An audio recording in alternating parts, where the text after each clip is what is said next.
साथियों नमस्कार। आशा करता हूं बढ़िया होंगे और आपकी स्टडी अच्छे से कर रहे होंगे आप लोग। ठीक है, आज हम बात करने वाले हैं ईएमआरएस 2025 की जो वैकेंसी आई हुई है और इसके लिए आपका एग्जामिनेशन की डेट अनाउंस हो चुकी है। टीयर 1 का जो एग्जामिनेशन है आप सभी को पता है भाई, दिसंबर मंथ में होने वाला है। ये जो सेशन रहेगा उन सभी साथियों के लिए रहेगा जो बिल्कुल सीरियस होके नॉन टीचिंग एग्जाम की तैयारी कर रहे हैं। नॉन टीचिंग में आप देखोगे हॉस्टल वार्डन है, लैब अटेंडेंट है, जेएसए है और स्टाफ नर्स है। इन सभी परीक्षाओं की तैयारी कर रहे हैं। ठीक है, तो आपके लिए ये रहेगा, आपका सेशन बहुत ज्यादा इंपॉर्टेंट रहेगा। लास्ट का 45 से 50 दिन की स्ट्रेटेजी मैं आपके साथ शेयर करने वाला हूं। ऐसे कौन कौन से टॉपिक हैं जिनको आपको फोकस करना चाहिए जिससे कि आपका टीयर 1 क्लियर हो और 101% क्लियर हो। अगर आप सीरियस है तभी ये सेशन आगे देखना, अन्यथा आप लोग जा सकते हो अभी भी। ठीक है, तो बात करेंगे हम लोग यहाँ पर पूरा स्ट्रेटेजी प्लान के बारे में, इंपॉर्टेंट टॉपिक्स के बारे में डिस्कस करूंगा मैं आपके बारे में यहाँ पर। और जो आपका टीयर 1 है, मैं गारंटी के साथ कह सकता हूं कि आप ये टॉपिक क्लियर कर लेंगे। देखो लिमिटेड टॉपिक दे रखे हैं आपके टीयर 1 के लिए, तो ये टॉपिक आपको करना बहुत ज्यादा जरूरी रहेगा जो मैं आपके सामने डिस्कस करने वाला हूं। और कितना मिनिमम सेफ स्कोर होना चाहिए ये भी मैं डिस्कस करने वाला हूं इसके माध्यम से। ठीक है, चलिए सबसे पहले तो आप लोग ये देख लीजिए, ये आपका एक नोटिस था जिसमें बताया गया था भाई 10 अक्टूबर को ये नोटिस आया जिसमें आपका 13 दिसंबर, 14 दिसंबर और 21 दिसंबर को आपका एग्जामिनेशन होने वाला है। अब टीचिंग का किस डेट को होगा, नॉन टीचिंग का कब होगा, या दोनों एक साथ एक ही दिन होंगे, वो डिपेंड करेगा किस आपका जो आपका एडमिट कार्ड आएगा तब देख लेंगे। ठीक है, बात करेंगे हम लोग यहाँ पर आपकी जो मेन वैकेंसीज हैं उसके बारे में। सबसे ज्यादा वैकेंसीज आपकी हॉस्टल वार्डन और जीएसए की देखने को मिलेंगी यहाँ पर। ठीक है, इनके बारे में मैं आपके लिए स्ट्रेटेजी प्लान लेकर आऊं, उसी के अकॉर्डिंग बाकी की जो पोस्ट है आपकी, चाहे वो स्टाफ नर्स की हो, लैब अटेंडेंट की हो, इनके बारे में आप लोग देख सकते हैं। ये आपका हॉस्टल वार्डन रहेगा मेल और फीमेल के लिए, ये आपका पैटर्न रहेगा। इस पैटर्न के अंतर्गत आप देखोगे जनरल अवेयरनेस के आपके 10 क्वेश्चंस देखने को मिलते हैं, रीजनिंग के 15 क्वेश्चंस और कंप्यूटर के 15 क्वेश्चंस और मैथमेटिक्स से 30 क्वेश्चंस, जो कि सबसे ज्यादा वेटेज आपको मिलेगा यहां पर 30 क्वेश्चंस का। और बाकी का आपका 10-10 नंबर की आपकी रीजनल लैंग्वेज इंग्लिश और हिंदी रहेगा, यानी 30 नंबर की आपका लैंग्वेज रहेगा। तो इस तरीके से आप देखोगे तो ये 2 घंटे का पेपर, 100 क्वेश्चंस, 100 मार्क्स का आपको देखने को मिलेगा। और सबसे ज्यादा इंपॉर्टेंट चीज रहेगी आपको यहां पर आपको नेगेटिव मार्किंग 1/3 की देखने को मिल जाएगी। ठीक है, तो इंपॉर्टेंट है ये चीज याद रखना। अब यहां पर ये रहेगा आपका मेरी तरफ से स्ट्रेटेजी प्लान रहेगा, आपको कितना स्कोर किसमें करना चाहिए, कहां से कितने क्वेश्चंस आएंगे, ये मैं आपके साथ शेयर करने वाला हूं। ये जो स्लाइड है आपका, ये आपका पूरा सिलेबस है, टीयर 1 का सिलेबस है आपके सामने। और यहां पर जनरल अवेयरनेस के बारे में दे रखा है। जनरल अवेयरनेस से रिलेटेड आपके 10 क्वेश्चन मिलेंगे और 10 में से आपको 6 से 7 क्वेश्चन करना बहुत बहुत ज्यादा जरूरी रह जाएगा। अब ये क्वेश्चंस कहां से आएंगे और किस लेवल के आएंगे, देखो अगर आप पीवाईक्यूज को उठाओगे, हालांकि वो पहले तो आपका सिंगल पेपर हुआ था, अभी क्या है टीयर 1 और टीयर 2 हो जाता है आपका। ठीक है, तो टीयर 1 में आप देखोगे करंट अफेयर्स का ज्यादा रोल रहेगा यहां पर। अब करंट अफेयर्स में कहां से ज्यादा क्वेश्चंस आएंगे, अगर प्रीवियस ईयर का क्वेश्चन 2023 का आप एनालिसिस करोगे तो उसके अंदर आप देखोगे स्पोर्ट्स से रिलेटेड और आपकी जो स्कीम्स हैं, और स्पेशली देखा जाए तो ट्राइबल एरिया से रिलेटेड जो भी अभियान चलाए जाते हैं, जो भी स्कीम्स हैं उनके लिए चलाई जाती हैं, उनसे रिलेटेड डायरेक्टली और इनडायरेक्टली, और अवार्ड से रिलेटेड, गेम्स से रिलेटेड सवाल बना है डायरेक्टली। तो वही टॉपिक मैंने आपको यहां लिखा है। यहां पर सबसे पहले तो ध्यान दीजिए कि ये जो टॉपिक रहेगा आपका कहां से, जनवरी से लेकर अक्टूबर मंथ का, ये जो पूरा का पूरा करंट अफेयर रहेगा, एटलीस्ट 8 महीने का, 7 से 8 महीने का आपको करना पड़ेगा। इसमें भी आप देखोगे जो स्टैटिक वाला पोर्शन है वो तो बहुत ज्यादा जरूरी हो जाता है। ठीक है, करंट अफेयर्स के अंतर्गत आप देखोगे 4 से 5 प्रश्न, क्योंकि यहां पर ये जो जनरल अवेयरनेस है आप देखोगे यहां पर कितने प्रश्न आ रहे हैं आपसे, यहां पर केवल 10 प्रश्न आ रहे हैं और 10 प्रश्न में आपका करंट अफेयर भी शामिल है और बाकी जो आपका सब्जेक्टिव रहता है आपका एसएसटी वाला सेक्शन, जिसे हिस्ट्री है, पॉलिटी है, ज्योग्राफी है, इकोनॉमी है, ये भी शामिल रहता है इसमें। 4 से 5 प्रश्न 10 में से आप मानिए कि ये वाले सेक्शन जो करंट अफेयर्स वाला है, जहां से आपका स्पोर्ट्स है, गेम्स है, अवार्ड्स है, नेशनल एंड इंटरनेशनल अवार्ड्स की बात कर रहे हैं, चाहे आपका वो कह सकते हैं भारत रत्न हो, पद्म भूषण हो, पद्मश्री हो, है ना, अर्जुन पुरस्कार हो, है ना, और आपका इसके अलावा आप इंटरनेशनल लेवल पे जाओगे तो आपका ये जो अवार्ड्स अभी अनाउंस हुए हैं आपके इंटरनेशनल जो आपके नोबेल पीस प्राइज हैं, ये सब रिलेटेड हो जाएगा, उनसे रिलेटेड हो जाएगा। ठीक है, उसके अलावा एनईपी के बारे में सवाल बना, लास्ट ईयर भी क्लास में सवाल बना था। उसके अलावा ट्राइबल इशू से रिलेटेड आपके जो भी अभियान है, कैंपेन वगैरह चलाए जाते हैं, किस मंत्रालय के द्वारा चलाए जाते हैं और किस स्टेट में किसको टारगेट करते हुए, ये फोकस आपको करना है। स्पेशल प्रोजेक्ट वगैरह यूनियन बजट में जो आपका ट्राइबल अफेयर्स मिनिस्ट्री है उसके लिए कितना है, क्या क्या योजनाएं अनाउंस की गई हैं उनके लिए, तो ये तो बहुत ज्यादा इंपॉर्टेंट हो जाएगा। इसके अलावा आप देखोगे रैंक से रिलेटेड, इंडेक्सेस से रिलेटेड और रिपोर्ट से रिलेटेड सवाल पहले भी बना है, रिपोर्ट से रिलेटेड और फिर से सवाल बनने के चांसेस रहेंगे। स्कीम बहुत ज्यादा जरूरी है और फेमस पर्सनैलिटी भी आप लोग याद रख सकते हो। कुल मिलाकर ये 5 से 6 से 7 टॉपिक ऐसे हैं जो करंट अफेयर्स के आपको यहां से सवाल बनेगा ही बनेगा। इसके साथ आप देखोगे जो आपका हिस्ट्री वाला सेक्शन है, हिस्ट्री में 2 से 3 सवाल आपको देखने को मिल जाएगा। आराम से मॉडर्न हिस्ट्री पे ज्यादा फोकस करना क्योंकि समय उतना है नहीं, आप आराम से 2 से 3 सवाल आपको यहां देखने को मिल जाएंगे। इसके अलावा पॉलिटिकल साइंस, जो आपका पॉलिटी है और कॉन्स्टिट्यूशन है, आपको फोकस करना है कहां पर, आपका फंडामेंटल राइट्स पर फोकस करना है, डीपीएसपी पर ज्यादा फोकस करना है और पंचायती राज वगैरह ये इस पर फोकस करना है, शेड्यूल और आपका पार्ट्स इन पर ज्यादा फोकस करना है आपको, ठीक है। इसके अलावा जियोग्राफी से रिलेटेड आपका जो रीजनल जियोग्राफी है इंडिया का और इंडिया का जो पड़ोसी राज्य देश वगैरह है उनके बारे में आपको बहुत सारी कह सकते हैं ज्यादा बेसिक नॉलेज आपको कलेक्ट करनी पड़ेगी। इकोनॉमी में आपको इकोनॉमी का जो टॉपिक रहेगा ना ये आपको करंट बेस्ड आपको करना पड़ेगा। जैसे आपका यूनियन बजट हो गया और आपका देखो इकोनॉमिक सर्वे हो गया, वहां से रिलेटेड जो योजनाएं आपका न्यूज में है और स्पेशली ट्राइबल अफेयर्स से रिलेटेड है, ट्राइब से रिलेटेड है, तो उनको ज्यादा फोकस करना है, कितना एलोकेशन किया गया है बजट में, कौन सी स्कीम चलाई गई है, तो ये बहुत ज्यादा जरूरी हो जाता है यहाँ पर, ठीक है। तो ये आपका रहेगा आपका जनरल अवेयरनेस का, ये 10 नंबर का मार्क्स रहेगा। 10 में से आपको एटलीस्ट 6 से 7 प्रश्न आपको आने चाहिए, यहां पर आप आराम से कर पाएंगे यहां से, ठीक है। इसके अलावा बात करेंगे हम लोग यहां पर, नेक्स्ट रहेगा आपका रीजनिंग के टोटल अगर देखेंगे तो आप 9 टॉपिक हैं। अब ये 9 टॉपिक से टोटल कितने 15 क्वेश्चंस बनेंगे और सबसे ज्यादा प्रश्न आपको देखने को मिलेगा, हर टॉपिक से एक प्रश्न आराम से देखने को मिल जाएगा। पजल और सिटिंग अरेंजमेंट से रिलेटेड आपको 2 से 3 सवाल डेफिनेटली देखने को मिलेंगे। डेटा सफिशिएंटी एक टॉपिक बन सकता है आपसे, स्टेटमेंट बेस्ड क्वेश्चंस आपसे, वर्बल रीजनिंग का 2 से 3 प्रश्न आपको देखने को मिलेगा, कोडिंग डिकोडिंग और बहुत सारी चीजें इसमें इन्वॉल्व होती हैं। ब्लड रिलेशन को छोड़ना नहीं है आपको, एक क्वेश्चन डेफिनेटली मिलेगा। सीक्वेंस एंड सीरीज से रिलेटेड 2 से 3 सवाल आपको देखने को मिल जाएंगे, डेफिनेटली मिलेंगे आपको। 2 से 3 सवाल यहां पर रखिए, एक सवाल यहां रखिए। डायरेक्शन टेस्ट से रिलेटेड कम से कम एक सवाल मिलेगा, अन्यथा 2 भी बन सकते हैं। असर्शन एंड रीजन से 2 सवाल एटलीस्ट बनेंगे आपके, 1 से 2 सवाल आपको बन जाएगा। वेन डायग्राम से भी इस तरीके से आप देखोगे। टोटल 9 टॉपिक है, लिमिटेड टॉपिक है आपके पास। अभी कितना 45 दिन का लगभग समय बचा है, आप आराम से कर सकते हो उसको आराम से, ठीक है। 9 टॉपिक का मतलब ये है एक दिन के लिए, मतलब एक टॉपिक को आप 2 दिन में करोगे तो आराम से कर ले जाओगे, 18 से 20 दिन में आप आराम से कर लोगे, बाकी के बचे दिन में आप प्रैक्टिस भी कर सकते हो, ठीक है। एटलीस्ट आपको रीजनिंग के लिए कितना 2 घंटे का समय रीजनिंग के लिए निकालना पड़ेगा, 1.5 से 2 घंटे आप रीजनिंग के लिए निकालिए, टॉपिक उठाइए और कवर कीजिए। इसी के साथ आप देखोगे एटलीस्ट 2 घंटे का समय आपको किसको देना पड़ेगा, मैथमेटिक्स को। 15 क्वेश्चंस आपको देखने को मिलेंगे यहाँ पर। फंडामेंटल ऑफ मैथमेटिक्स नहीं, ये आपका कंप्यूटर रहेगा। 15 क्वेश्चंस का रहेगा फंडामेंटल कंप्यूटर, जो बेसिक है आपका वो आपको पता होना चाहिए। जैसे आपका बेसिक में उसकी जनरेशन आ जाएगी आपकी, है ना, और किस जनरेशन में कौन कौन सी चीजें ज्यादा यूज हुई और क्या क्या लेवल रहा है कंप्यूटर का, वो सारी चीजें। बेसिक ऑपरेटिंग सिस्टम, यहां से एटलीस्ट 2 से 3 सवाल देखने को मिलेंगे। एमएस ऑफिस से 2 से 3 सवाल देखने को मिलेंगे। शॉर्टकट की से एटलीस्ट 1 या 2 सवाल आपको डेफिनेटली, एक तो कंपलसरी है यहां से, ठीक है। इसके अलावा आपका कंप्यूटर आपका टर्म्स क्या रहेगा, एब्रेविएशन, computer network, cyber security, internet, यहां से 2 से 3 सवाल डेफिनेटली देखने को मिल जाएगा।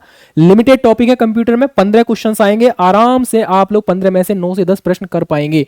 इसके लिए बेस्ट स्ट्रेटेजी यही है कि प्रीवियस ईयर के या फिर एसएससी के लास्ट कह सकते हैं 5 साल के क्वेश्चन पेपर को उठाइए और जो भी कंप्यूटर के रिलेटेड पूछे हैं वो सारे क्वेश्चन को सॉल्व कीजिए। नहीं तो एक छोटी सी बुक ले लो, आराम से आप कर पाओगे, ठीक है। 70-80 पेज की एक बुक आएगी छोटी सी कंप्यूटर की, चाहे जो भी है, आपको जो पसंद आए वो कर लेना, ठीक है।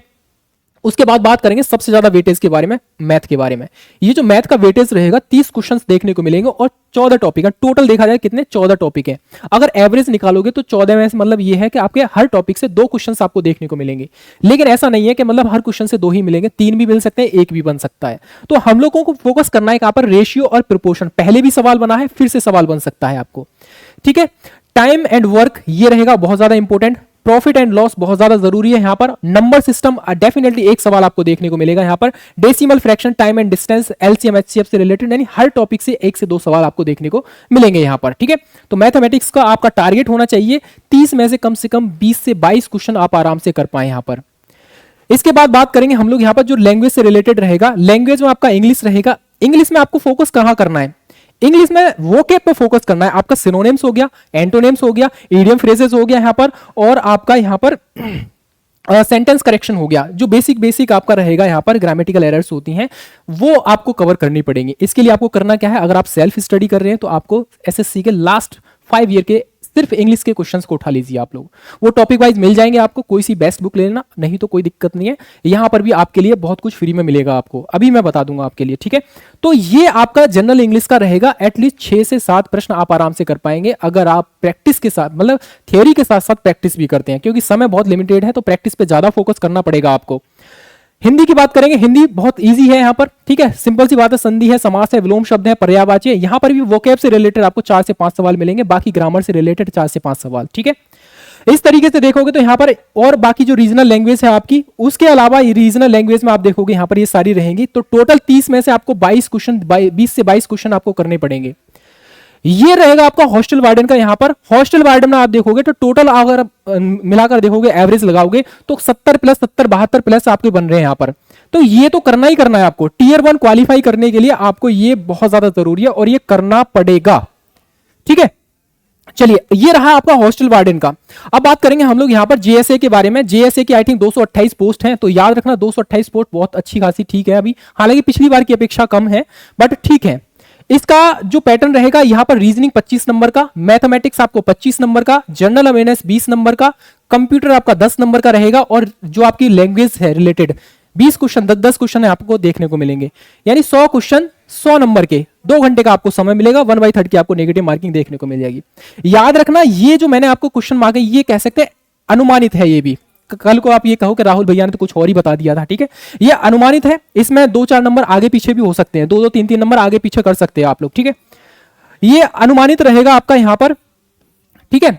और अनुमानित का मतलब ये है कि इतना आपको लाना चाहिए, ये टीयर 1 क्वालिफाई करने के लिए है, ना कि फाइनल, और टीयर 1 जस्ट क्वालिफाई नेचर का, ये भी याद रखना है यहाँ पर। आगे बात करेंगे, ये आपका जेएसए का रहेगा, ये पैटर्न है आपके सामने, और ये रहेगा आपका सिलेबस। सिलेबस में आप देखोगे यहाँ पर आपका रीजनिंग है, मैथमेटिक्स है, आपका जनरल अवेयरनेस है, और बेसिक कंप्यूटर नॉलेज हो जाएगा, यानी कि कंप्यूटर हो जाएगा आपका। इसके अलावा यहाँ पर आपका इंग्लिश और हिंदी हो जाएगा, ठीक है। चलिए, अब बात करते हैं हम लोग यहाँ पर इसके बारे में। देखो यहाँ पर ये जो टॉपिक दे रखे हैं ना, वही टॉपिक दे रखे हैं जो आपके वहां दे रखे हैं, 8 से 9 टॉपिक दे रखे हैं, और इनसे कितने प्रश्न आ रहे हैं यहाँ पर, यानी हर टॉपिक से रिलेटेड 2-2 3-3 सवाल बनेगा आपको लिए, एटलीस्ट 2 सवाल हर टॉपिक से रिलेटेड बनेगा, तो वो आपको करना ही करना है आपको। फिर चाहे वो आपका ब्लड रिलेशन से 2 सवाल देखने को मिल सकते हैं, सीक्वेंस एंड सीरीज से रिलेटेड आपको कम से कम 3 से 4 सवाल, डायरेक्शन टेस्ट से रिलेटेड एटलीस्ट 2 सवाल आपको देखने को मिल जाएगा यहाँ पर, वेन डायग्राम से 1 से 2, असर्शन एंड रीजन से 2 सवाल आराम से देखने को मिल जाएगा यहाँ पर।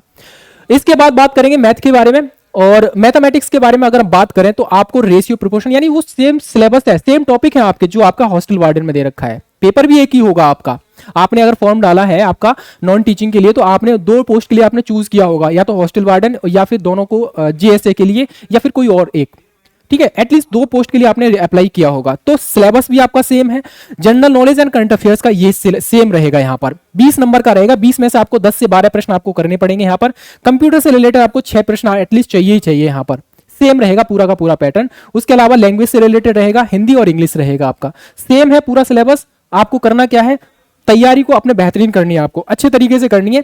अब आप में से बहुत सारे साथियों का ये भी डाउट होगा कि भैया आप समय तो बहुत कम है, सिलेबस ज्यादा है, लेकिन सिलेबस ज्यादा नहीं है, ये यही मतलब यही तो सिलेबस है आपका, यही तो सिलेबस है आपका, ये तो देखो आपका, ठीक है। यहाँ पर रीजनल लैंग्वेज ऐड हो गई है बस इसमें हॉस्टल वार्डन में, बट यहाँ पर आपका रीजनल लैंग्वेज ऐड नहीं हुई है, हिंदी और इंग्लिश वाला सेक्शन रहेगा आपका। तो कुल मिलाकर देखो यहाँ पर रीजनिंग में आपको कम से कम 25 पैसे, आपको 20 क्वेश्चन से यही चाहिए और कर ले जाओगे, 18 से 19 या 20 प्रश्न आप आराम से कर ले जाओगे। प्रैक्टिस करनी पड़ेगी आपको, ये टॉपिक दे रखे, प्रैक्टिस कर लो, इनकी अच्छे से कर लो, मॉडरेट टू हार्ड क्वेश्चन की प्रैक्टिस करना, ताकि वहां पर किसी भी लेवल का प्रश्न आ जाए आप आराम से कर पाओगे, ठीक है। मैथमेटिक्स मैं समझता हूँ थोड़ा सा हार्ड रहता है, सबका एकदम कह सकते हैं अच्छा नहीं होता है मैथमेटिक्स, कुछ लोगों का अच्छा होता है। तो कुल मिलाकर 18-17 कर लो, चलो यहां से, ठीक है, 17-18 प्रश्न आप लोग यहां पे मान के चल सकते हो कि हाँ आराम से 6-7 प्रश्न आपसे छूट सकते हैं, ठीक है। और देखो समय की कमी नहीं है, मैं इसलिए इतना स्कोर इसलिए रखा हूं क्योंकि समय कमी नहीं है, 100 क्वेश्चन है, 2 घंटे का समय है, बहुत अच्छा खासा समय मिल रहा है आपको। यहां पे ज्यादा समय नहीं बिताओगे, यहां पे ज्यादा समय नहीं बिताओगे, यहां पे भी ज्यादा समय नहीं बिताओगे, समय कहां बिताओगे आप लोग, मैथ और रीजनिंग दोनों में ही आपको ज्यादा समय मिलेगा आपको यहां पर, ठीक है। उसके बाद बात करेंगे जनरल अवेयरनेस से रिलेटेड, आपको ये रहेगा आपका 10 से 12 प्रश्न आपको करने पड़ेंगे यहां पर, और कंप्यूटर में आपको 6 प्रश्न, कम से कम 6 प्रश्न आपको करने पड़ेंगे 10 में से। उसके अलावा 20 नंबर का आपका रीजनल कह सकते हैं लैंग्वेज रहेगा आपका, तो ये आपका रहेगा कम से कम 20 में से 15 प्रश्न। मैं मानता हूं कि 10 में से आपको 6-7 प्रश्न आप यहां कर पाओगे और 8 प्रश्न कम से कम यहां कर पाओगे आराम से। 8 से 7 प्रश्न आराम से हो जाएगा वो सब। तो टोटल देखा जाए तो ये मेरे हिसाब से एक अनुमानित कट ऑफ रहेगी आपकी। और ये प्री की है, याद रखना, ये सिर्फ प्री की है। प्री का मतलब टीयर 1 की कट ऑफ रहेगी मेरे अकॉर्डिंग, अगर आपका प्रीवियस ईयर के आधार पर आपका क्वेश्चन पेपर आता है तो। वरना ये तो कोई नहीं बता सकता भैया कट ऑफ कितनी रहेगी। पेपर आने के बाद ही हम लोग डिसाइड कर सकते हैं। हो सकता है मॉडरेट टू हार्ड लेवल का पेपर आ जाए तो आप लोग कहोगे भैया राहुल भैया ने बहुत ज्यादा कट ऑफ बता दी, कट ऑफ तो 60 भी आ गई भैया।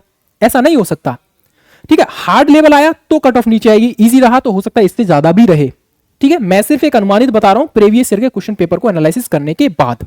ये रहेगा आपका है। अब आप कहोगे कि भैया आप लोग फ्री में क्या कर रहे हो यहाँ पर। देखो भैया फ्री में आपकी क्लासेस ऑलरेडी स्टार्ट हो चुकी हैं, आज से हुई है ये क्लासेस स्टार्ट। आप देखोगे DSSS और ये EMRS, ठीक है।